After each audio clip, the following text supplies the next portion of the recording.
आपका स्वागत है। Thank you. Ma'am, Charkhi Dadri की जो कांग्रेस पार्टी है, हाँ जी। वो क्यों लग रहा है कि हरियाणा से अलग है? नहीं नहीं, है मैम, क्योंकि लोग अलग अलग धड़ों में बटे हुए हैं। क्या कहना चाहोगे इस विषय पर? देखिए थोड़े बहुत मतभेद हैं पर मनभेद नहीं है। हम सभी कांग्रेस पार्टी के कार्यकर्ता हैं और 2024 में बदलाव लाने के लिए हम सभी प्रयत्न कर रहे हैं और 2024 में बहुत मजबूती से कांग्रेस की सरकार बनेगी। 2024 के लिए कांग्रेस पार्टी की कितनी तैयारी है? बहुत अच्छी तैयारियां चल रही हैं और आप देखेंगे धरातल पर केवल कांग्रेस पार्टी के वर्कर ही एक्टिव हैं, तो बहुत अच्छी तैयारी चल रही है। अभी राहुल गांधी जी ने जो भारत जोड़ो यात्रा की, कन्याकुमारी से वो कश्मीर तक चले, तो इतना अच्छा रिस्पांस मिला है और हर वर्ग से बहुत अच्छा रिस्पांस मिला है, तो बहुत ही अच्छी तैयारियां चल रही हैं। बीजेपी आरोप लगा रही है बार बार राहुल जी पर कि ये यात्रा उनकी सफल नहीं है, उनकी निजी यात्रा थी, ना कि भारत जोड़ने की। वो भारत तोड़ने की बात कर रहे हैं। उस पर आप क्या कहना चाहोगे? देखिए भारतीय जनता पार्टी बहुत परेशान है इस यात्रा से। जब ये शुरू हुई तब वो कहने लगे अरे ये तो बीच में ही छोड़ के थाईलैंड या पता नहीं विदेश भाग जाएंगे।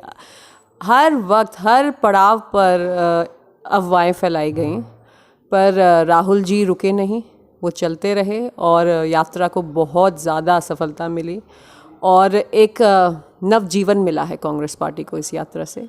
और कांग्रेस पार्टी के वर्करों में बहुत ज़्यादा जोश है और एक नया जुनून भर दिया है कांग्रेस पार्टी को। सफल मानते हो मैम? 2024 नज़दीक है, लोकसभा के इलेक्शन भी है, तो आप कितना सफल मानते हो इस यात्रा को? जहाँ से भी गुजरी जन सैलाब उमड़ कर आ गया। आप देखेंगे हरियाणा में, फरीदाबाद में आप देख लीजिए, जब यात्रा की एंट्री हुई नूंह में हज़ारों लाखों की भीड़ थी। तो आज न समाज का हर वर्ग परेशान है, चाहे वो युवा वर्ग हो जिनको नौकरियां नहीं मिल रही, चाहे महिलाएं हो जिनका तिरस्कार किया जा रहा है, बेटी बचाओ बेटी पढ़ाओ जैसा ये खोखला नारा लेके आया। आप देखिए किस तरह से महिलाओं का शोषण हो रहा है। हमारी ख़ास तौर से ग्रामीणांचल से जो मेहनत करके खिलाड़ियां हमारी जो बेटियां हैं उनका, आप महिलाएं परेशान हैं, बुज़ुर्ग परेशान हैं। 4.5 लाख बुज़ुर्गों की पेंशन काट दी गई। तो हर वर्ग आप देख लीजिए, सरकारी कर्मचारी भी परेशान हैं, तो सभी त्रस्त हैं और सभी अब बदलाव चाहते हैं। 2024 को लेकर आप अपने आप को कांग्रेस पार्टी में कहाँ मानते हैं? देखिए मैं एक समाज सेवी हूँ और कांग्रेस पार्टी की एक आम कार्यकर्ता हूँ। हमारा काम है धरातल पर लोगों की मदद करना, लोगों की आवाज़ उठाना, और वो हम कर रहे हैं। क्या आप टिकट के दावेदार हैं? मैं कर्म करने पे विश्वास करती हूँ, आगे क्या होगा पता नहीं, पर हम तो मेहनत कर सकते हैं और अपना कर्म कर सकते हैं। मैम, चर्चाएं चल रही हैं, दीपेंद्र हुड्डा जी यहाँ आए थे दादरी। हाँ जी। तो लोगों में चर्चा है कि मनीषा जी का नाम लेकर गए वो। ये दीपेंद्र जी का बड़प्पन है और दीपेंद्र जी एक ऐसे नेता हैं जो साल के 12 महीने और हर दिन 18-18, 20-20 घंटे काम करते हैं।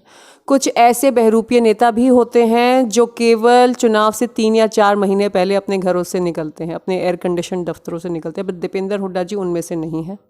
आप देखेंगे वो पूरे हरियाणा में ही नहीं, पूरे देश भर में लोगों से मिलते रहते हैं, रैलियां करते रहते हैं। उत्तर प्रदेश में भी बहुत सक्रिय हैं, कांग्रेस पार्टी ने उनको बड़ी जिम्मेदारी दी है उत्तर प्रदेश में भी, और हरियाणा में तो हर ज़िले में जाते हैं। कभी नूंह में होते हैं तो कभी फतेहाबाद में होते हैं, और हर जगह उनको जिस प्रकार से जन समर्थन मिल रहा है ये अभूतपूर्व है। मुझे नहीं लगता हरियाणा में कोई और ऐसा युवा नेता है और जिन्हें इतना ज़्यादा प्यार, इतना सम्मान आम जनता से मिला होगा। कांग्रेस ही कह रहे हैं मैम कि ये बाप बेटे की पार्टी बनकर रह गई है, उस विषय पर क्या कहना चाहोगे?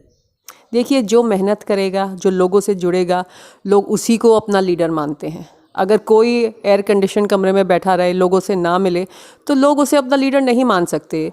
चाहे माननीय भूपेंद्र सिंह हुड्डा जी हों, चाहे दीपेंद्र हुड्डा जी हों, वो ऐसे लोग हैं जो दुख दर्द में जनता के साथ कंधे से कंधा मिलाकर खड़े रहते हैं। मैं आपको एक बात याद दिलवा दूं, हमारी संसद में 15 सांसद हैं, 10 लोकसभा में, 5 राज्यसभा में। केवल दीपेंद्र हुड्डा जी को छोड़ के किसी ने भी किसानों की आवाज़ नहीं उठाई। बताइए किसने उठाई? दीपेंद्र हुड्डा जी ही हैं जो बार बार उन्होंने किसानों की समस्याएं हमारी संसद में रखी और रखी ही नहीं, जब भी युवाओं पर आंच आई, जब भी महिलाओं पर आंच आई, वो एक शेर की तरह दहाड़े हमारी संसद में।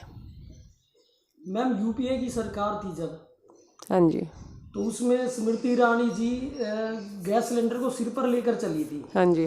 तो अगर हम दादरी की बात करें तो यहाँ कोई ऐसा कांग्रेसी नज़र नहीं आ रहा जो कि थोड़ी हड़ताल करे या लोगों को या प्रशासन को ये दिखाए कि भी महंगाई बढ़ रही है दिन प्रतिदिन।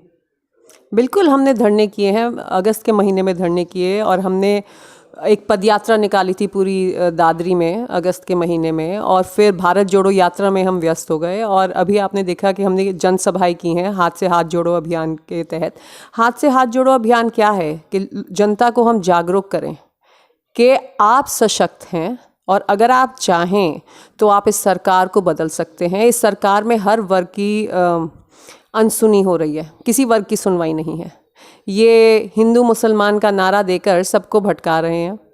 तो हम चाहते हैं कि अहम मुद्दों की तरफ लोगों का ध्यान जाए। अहम मुद्दे क्या हैं? आज महंगाई इतनी है, 1100 का सिलेंडर है, पेट्रोल इतना महंगा है, डीजल इतना महंगा है। नेपाल में हमारे से 25 रुपये सस्ता पेट्रोल है, जबकि सारा पेट्रोल भारतीय कंपनी उनको उपलब्ध करवाती हैं।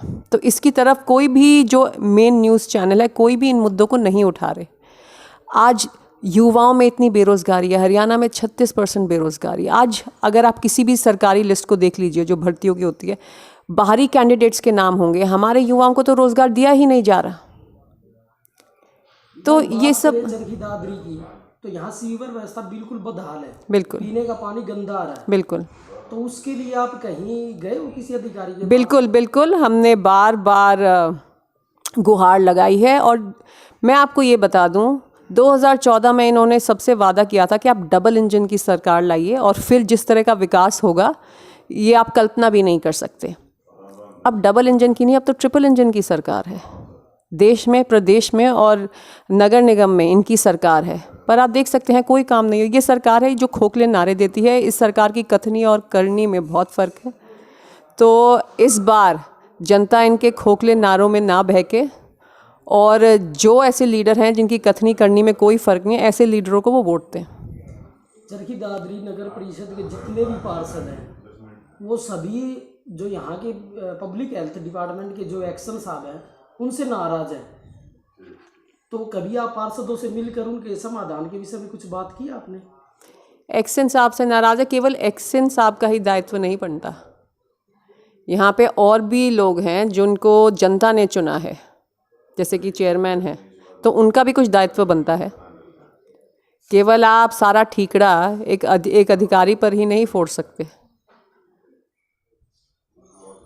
मैम 2024 में अगर आपको टिकट मिलती कांग्रेस की तो आप सबसे पहला कार्य क्या देखते चरखी दादरी में? इस शहर को रहने लायक बनाएंगे। यहाँ पे सीवरेज की व्यवस्था बिल्कुल ठप हो चुकी है, यहाँ पीने का पानी नहीं है। यहाँ पे जो गांव में ही नहीं, शहर में भी पीने का पानी नहीं है, और सीवरेज की तो व्यवस्था इतनी बुरी हालत मुझे नहीं लगता और किसी हरियाणा के किसी शहर में है।